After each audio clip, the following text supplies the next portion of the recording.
A bright and sunny good morning to you from the Ozarks. We are in early November.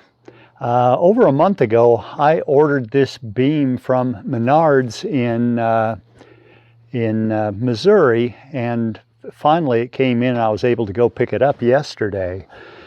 So I got it on the trailer, brought it back along with some other lumber. I have a couple of white oak posts that I cut on my sawmill that are going to be the corner posts both here and there. There'll be then a clear span with this beam going across those, so this side will be open and this side will be left open, and what that'll do is give me access to the sawmill, which will sit right here. I have a trail coming in from back there if I need to bring in logs from that side, or I can bring them in on the driveway side here. I'll actually have a hoist in here too eventually that'll help me move things around. I did some layout yesterday. I set these post bases, and now what we need to do first thing is to cut everything to length, and we'll start with that beam, and then there's just a few inches to be cut off of that, and then about a foot to be cut off of each of these posts, and then we'll get those set. And I'm not absolutely sure how I'm going to be setting the beam yet. It weighs around 1,000 pounds, I think. My tractor, anything that I can do with my tractor, of course, will be a savings of time and a real blessing to me. But I think at the very least what I can do with the tractor is to get this end up on the post and set that end on a sawhorse, and then I may have to figure out how to get that end up in place. I'm not sure how I'm going to do that quite yet. This end is going to have to be, of course, well secured so I don't lose this end while I'm setting that end. I checked the overall height of my the backhoe on my tractor, and if I have the outrigger set all the way up, everything elevated as high as it'll go will be about 9 feet. Now the top of this beam will sit at about 8 feet, and I don't think that that's going to allow enough room for maneuvering and manipulating the boom on the tractor to be able to get things high enough. If I were to set up on the corner over here, that might gain me an extra few inches. I just don't think that I'm going to be able to be high enough to set it with the tractor. So at least with the backhoe part, I might be able to get the bucket underneath it and get it elevated high enough, because the bottom of the beam is only going to be at about 7 feet, and I think I've got that kind of lift with the tractor. So we'll have to see what works. If that doesn't work, I'll resort to using gin poles to get them, but that's going to be really time consuming. So we'll get started by cutting the ends off of this and get everything to the proper length. Say hi to Gabby.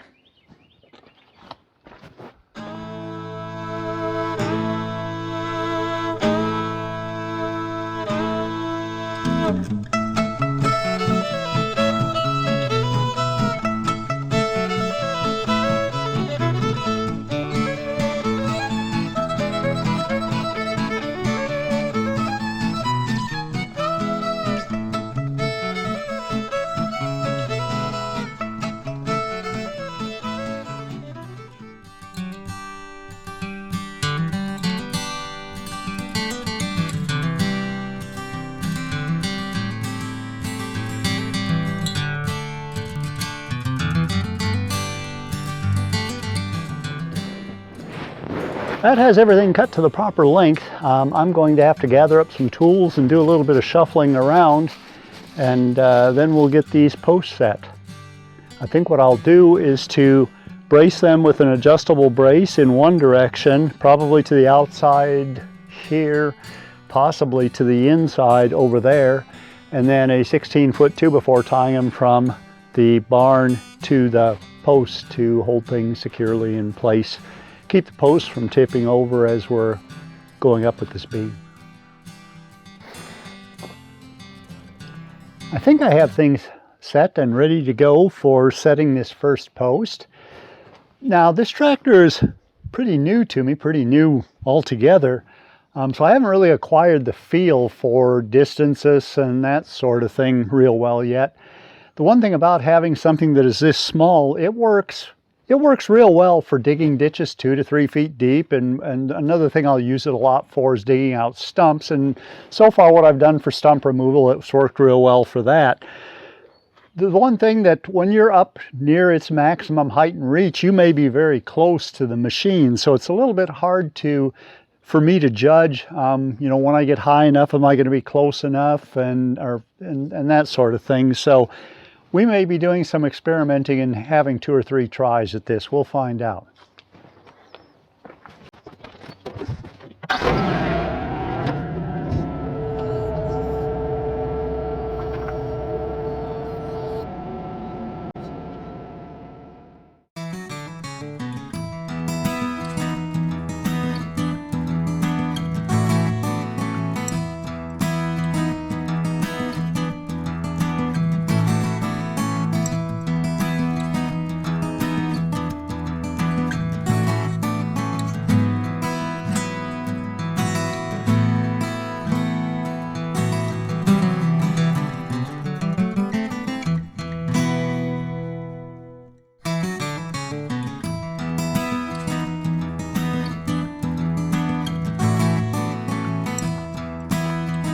Once I have things nailed off at the bottom and plumbed up to perfection, I'll go ahead and get moved around and started on the second post, but I've got some work to do yet on this one. At least it's set close to where it goes. Well, that first post didn't go in too bad. Let's try setting the second one.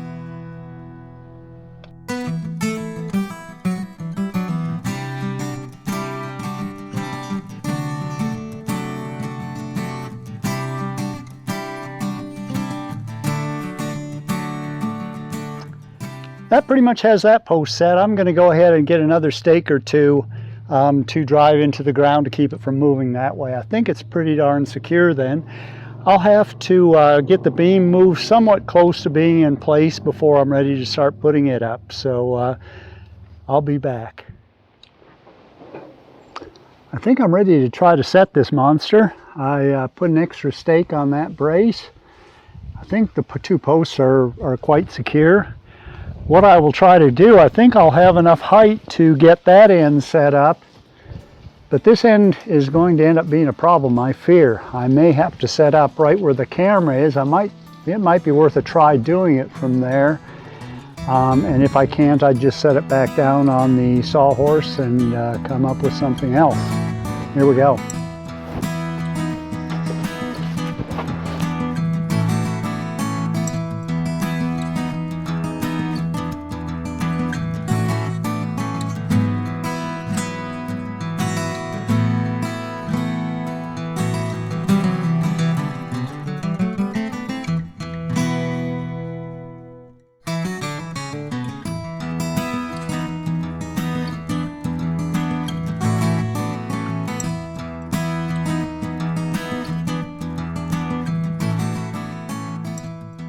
Well, that has that end just about right where I want it. Now I've got to do something to keep it there while I re-rig on this end and see if I can get this end up.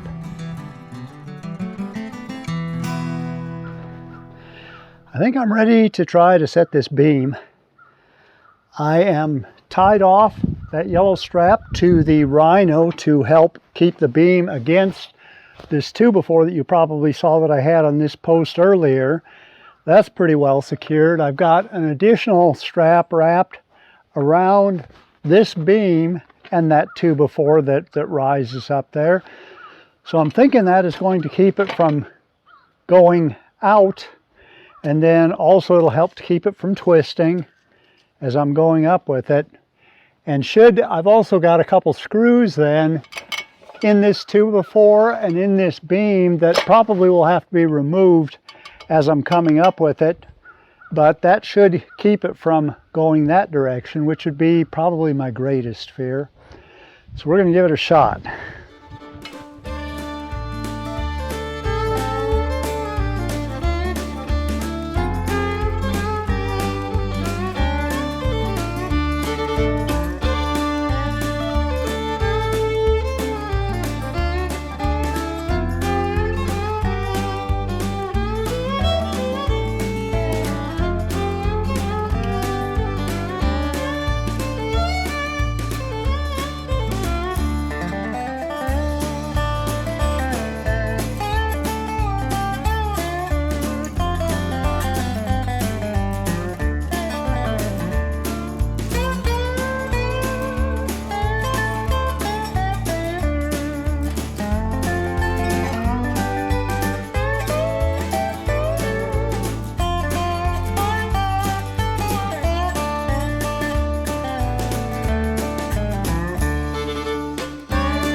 So what I will do is to pull this post out of plumb this way to get the end correct. I can do the same thing with the other end, pushing it this way. We'll get this end where it's just right, get it all bolted up, and then go down and work on that end.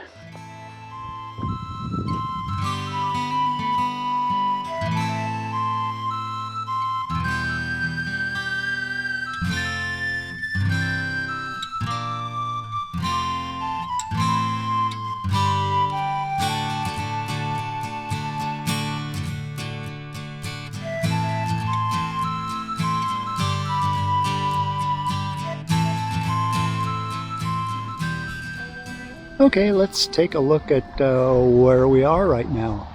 As you can see, the beam is set. It is pretty secured in place, as secured as it's going to be just about. Got Gabby talking to us. We'll take a little bit closer look at that, and you can probably see that I have set that rafter plate on the building, so that's all ready to go. And so far, I think everything is looking pretty symmetrical. I took some dimensions and rechecked all the posts for being plumb before I get started on the rafters, and everything is looking pretty good right now. Let's go take a closer look.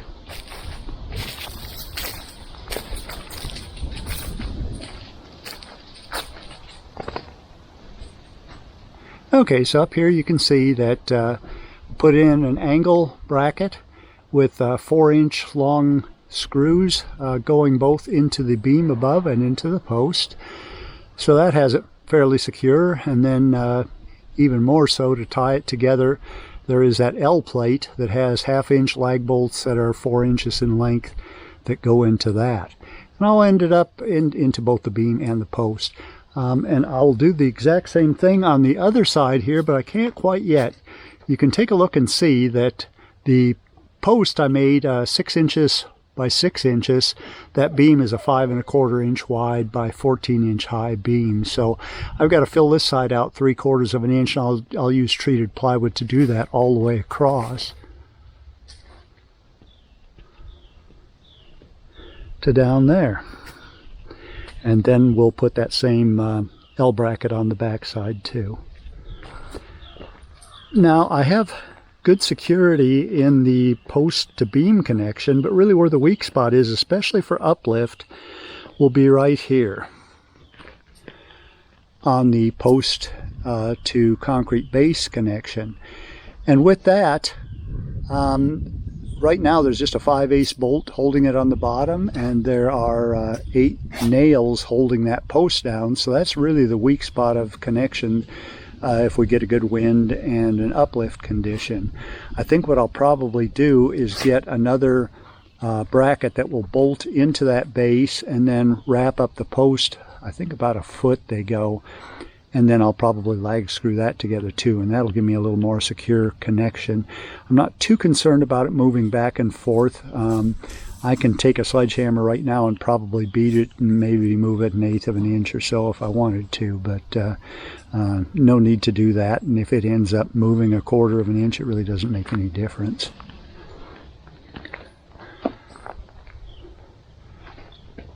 So again, I am about ready for rafters here. Something I don't know that I included in the last video was the construction of that wall.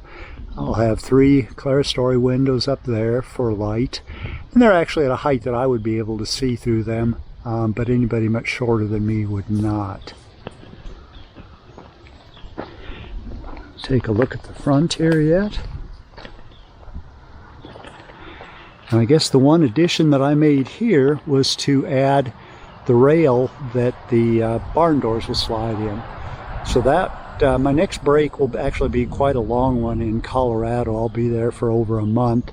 I'll be leaving here over the weekend and then come back in about a month or so, and I'll probably have those barn doors made by then to where I can close up the front end and have a little bit more security. Right now I am keeping my tractor at a neighbor's house that has a good secure yard, but once I'm able to lock up this front end, I'll probably start keeping the tractor here.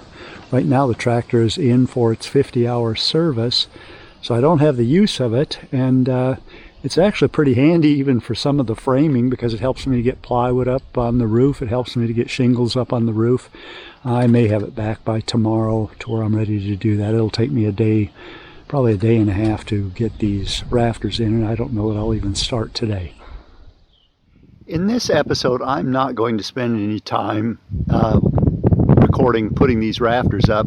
It is just the mirror image of what we did in episode 45 on the opposite end. So if you didn't see that, go ahead and review that as to putting the rafters in, and we'll catch up in a little while. I'll maybe include a few photos as I'm going along. Well, there have been gusty winds for the past 2 days and scheduled for a major rainstorm later on this afternoon. I am ready for plywood sheathing. The plywood sheathing is actually sitting on sawhorses in the barn there. Yeah, you might see a little bit of it. But I didn't want to get started today in what has been some wind and the danger of maybe losing a sheet or falling or something like that, and then getting it wet overnight and having to deal with wet decking tomorrow when I try to put down the ice and water shields. So anyway, I'm done for the day here. Hopefully I'll pick it back up tomorrow if the rain stops. See you in a little bit.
I'm just about out of time on this trip, so we'll end the episode here. Thank you for joining me. Got the beam up, got the rafters all framed in, the roof sheathing on, and now started on some shingles. My last day here, I usually like to try to spend some time catching up on chores, so I'm going to have to call it quit here in just a minute or two anyway. Thank you for being here. To help out my channel, please like and subscribe and tell a friend. I'll see you on the next one. Bye.